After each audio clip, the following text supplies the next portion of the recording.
What's going on, Lakers fans? Welcome back to Quest for 18. We have some fun content here. Since it is the summer, we are going to be ranking our top 15 to 1 Lakers players currently on the roster now, and I'll get us started. For 15, I have Maxwell Lewis. I feel like Summer League was kind of telling for him. He didn't really show a whole lot of improvement. My biggest problem with him is his indecisiveness on both ends of the floor. I think he plays a little bit too aggressive offensively and doesn't like to get his teammates involved. So that's my 15. 15 for me. I got Bronny James. I gave him, a spot lower than Maxwell just because Maxwell had that year to develop in the G League. I was at Summer League. I like what I saw from Bronny, but it's going to be a long road ahead before he becomes a rotational player for this team. Start of the next one. I got 14. JHS, Jalen Hood-Schifino, for those who do not know. I just haven't seen enough of him. It's that simple. I'm not going to be long-winded here. I would have loved to see him play in Summer League, and he probably would have been higher on this list. At 14 for me is Maxwell Lewis. As I said, I had him a spot ahead Bronny, but I did like part of what we saw from Maxwell during Summer League, but it goes back to the big issue you were talking about of he didn't really develop as much as we would have liked to see from year one. It's just a little frustrating as Lakers fans. Obviously, we have people drafted behind him that perform well, so I think we both understand those answers. Moving on to number 13, I have the man, the myth, the legend, Cam Reddish. I was a Cam Reddish truther. Shout out to Alex for that. But yeah, he just didn't perform consistently. I think that was our biggest problem as Lakers fans. He could not hit a single catch and shoot three, being a little bit dramatic there, but consistently he just wasn't there offensively, and his defense wasn't enough to make up for it. At 13 for me, I got Jalen Hood-Schifino. Only putting him, a spot and two spots ahead of Maxwell and Bronny. I would have liked to see him play in Summer League, like you said, but as a 6'6" guard, I feel like he could still offer a lot as a playmaker. I saw his shot develop in the G League, and I hope he keeps growing as a player and becomes, a backup point guard for this team. For me, moving on to 12, I'm gonna say Jackson Hayes. We may agree, we may disagree on this, but Jackson Hayes, to me, he's a little clumsy fella. I feel like his touch under the rim is not great unless he's catching a lob. And he just can't produce offense for himself. So I think this is the perfect spot currently for my list. At 12, I said Cam Reddish. I basically just put him above of the G League guys as the worst player who we saw in the rotation last year.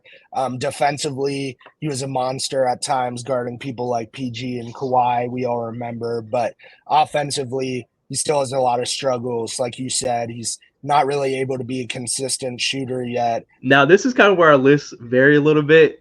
At 11 for me, I have Bronny. Like, he's a lot higher than what you put him. I feel like baseline Bronny, is he going to get a lot of minutes with the main team? No. I just feel like what he's shown us is ability to play the defensive end. And he kind of not erased, but made people understand that, yes, he has offensive inconsistencies, but his game is growing and developing the more he plays. He showed a lot of improvement. So a whole season wide should be fun to watch. Yeah, I totally get that argument. I think potential wise, he's got more than some of the other guys on this list. But at 11 for me, I had Jackson Hayes. I just think kind of like what you said, he could be clumsy at times. He doesn't have the best touch around the rim. He's not really developed into a shooter despite taking some in New Orleans when he was with the Pelicans. And, he's a backup big, but I'd still probably put Christian Wood ahead of him in the rotation for bigs. Going into our top 10, we made it to top 10. If you're still watching, we appreciate you guys. Top 10 for me, just made the list barely. Gabe Vincent. I feel like for the most part, he was injured for the season, but what he's shown historically, I think he brings more to the table than the guys under him, except for obviously Bronny and Maxwell Lewis are developing players, but baseline, I think on this roster, he's just a better player right now. At 10, I got Christian Wood. I really do like a lot about Christian Wood's game. I don't believe he could be a physical bruising center on the inside, but he can definitely shoot the ball as a stretch five. I liked what I saw from him at times last season, and if he gets a more consistent role with JJ Redick, I think he could be a solid player for us. I like that. And moving to number 9, this is the closest we've been. I have Christian Wood at 9, so we're right there. I have the same thoughts about Christian Wood. I think in a JJ Redick system, he'll have a lot more 3-point opportunities. I don't think he got a lot in Darvinham's system, so maybe he can go back to being a consistent 3-point shooter. Rebounding was okay, and I think some of those lineups with him and AD, they looked good. So I'm looking forward to that. Yeah, agreed. I flip flopped with you, obviously. I got Gabe Vincent Oh, coming cool. in at Yeah. number 9. I do have him a spot ahead of Wood because despite the injuries and us not being able to see him, I still do have a lot of hope that he could be a serviceable player.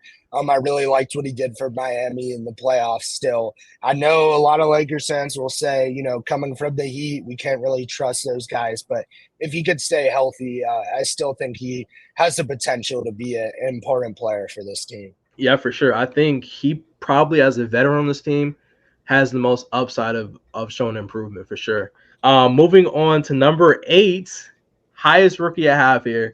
I'm going Dalton Connect. He made it to my top 8. I just feel like he has a lot of potential. We've seen him lead the rookies in all scoring per game in the summer league. Shout out to Jake, he was there, so he's seen it in person, and his game looks almost complete. That's what happens when you draft kind of a veteran college player. So I'm locked in with Dalton at 8.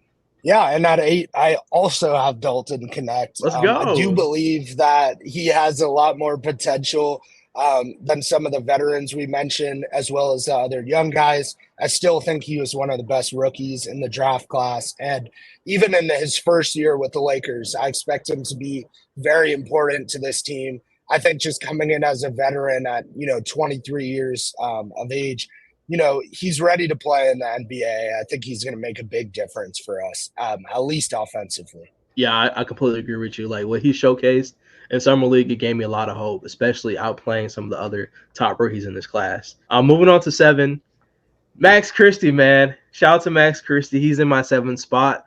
Hopefully this time around he gets the opportunity to play consistent minutes. He did not get that in the Darvin Ham system, unfortunately. But in a league where you need 3-and-D guys, I think Max Christie fits that. Not only with his age, his athleticism, he improved his catch and shoot ability as well from the 3-point line.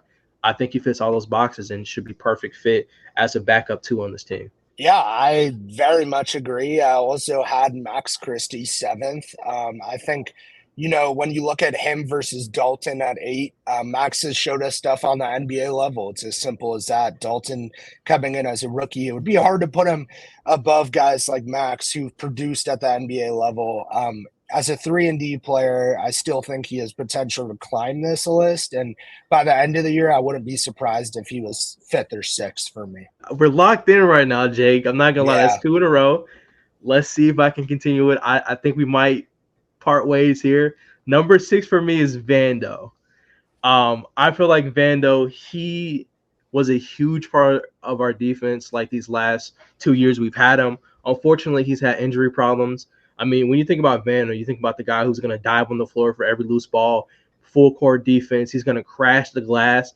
He kind of reminds me of like a less aggressive offensively version of Aaron Gordon. Like that's the type of player we needed versus the Nuggets. Someone who's going to sit under that goal and get those offensive rebounds. Not quite top 5, but he's 6 for me. Yeah, I mean, I think he would have been super important for us against the Nuggets. Definitely could have changed the series. But I still have him lower than my guy at number 6, Rui Hachimura. I Ooh, really okay. love Rui.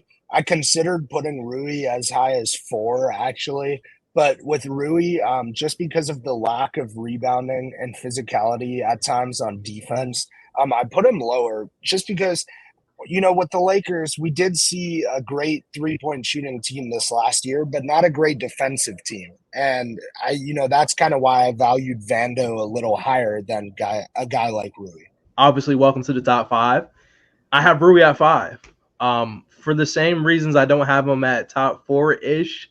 Rebounding, I think it's huge. The thing that frustrates me a little bit is he's shown his ability to be a aggressive rebounder. He had a streak of like 3 games. I think out of 4 games, 3 of them he had a double-double in. So he can do it. He just has to be aggressive. So he just barely made my top 5, but he's there. But he's a great scoring option if he can stay consistent, stay healthy. and stay on the squad, I think it can be a great piece for to help us win for sure. Yeah, and I think a lot of Lakers fans kind of flip flop between those two guys, Rui and Vando, like we just did here. And for Yep. me, for that reason, I got Vando 5. As I explained with Rui, just I love Vando's defense. We all do. He's the second best defender on this team after AD. He's the best guard defender. He also provides a lot of rebounding, which we all know we are lacking against Denver and at other times. Coming in the playoffs and the play-in and just that final stretch. I wish we had Vando around for all those reasons. Rui and Vando, pretty interchangeable at that 5 and 6 spot. But moving into our top four, I'll just rip the band off. Number four for me is D'Angelo Russell. As much as people hate him, he did shoot over 40% from three last year, and we know what he is. He's a guy you want on your team for the regular season to help you win games, and that's what he contributed to. My only problem with D'Lo is his lack of consistency in bigger games. Yes, he showed us a little bit in the playoffs he could do it, but then your floor is 0 points, and we just can't have that on the team respectfully. Even though he's in top four with that type of stuff, he's better than most of the guys under him as far as like right now baseline production, I feel like. So that's why he gets the spot for me. Yeah, I agree. At 4, I also have D'Angelo Russell. I think it's pretty obvious for Lakers fans between him and Austin that Austin has been the more consistent performer for us, especially in big games, as we saw in the 2023 playoffs specifically.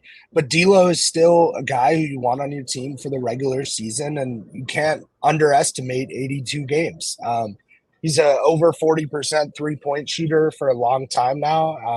I feel like he's just a consistent passer and threat on offense. And if he's used right with JJ Redick, assuming he stays on the team, I could see a big year for him. But the guys ahead of him have showed us a lot more as leaders of this team. Yeah, I agree with you. And like I'll just hop straight into welcome to the top three. Austin Reeves. Jake made a great point. Both of these guys are kind of right there. But for me, benefiting out of the JJ Redick system, I think Austin Reeves can have the biggest jump. We already see his game. I think he struggled with getting consistent looks from the three-point line.